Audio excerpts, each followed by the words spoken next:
So, pagdating naman sa forex trading, kailangan mo rin syempre ng 80-20 rule.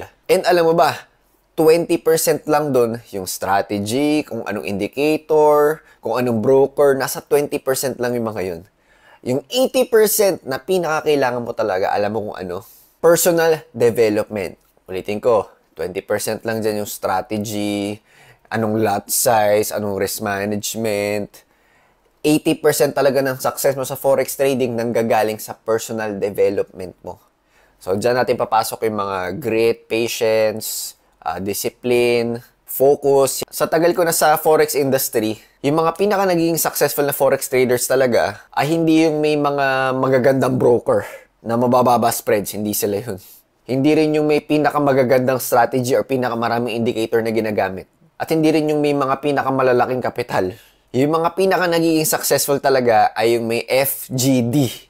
Ano yung FGD na yan? Focus, grit, and discipline. Ayan, tandaan mong maigi na focus, grit, and discipline. Doon tayo sa magbibigay sa'yo ng success, which is yun nga, personal development.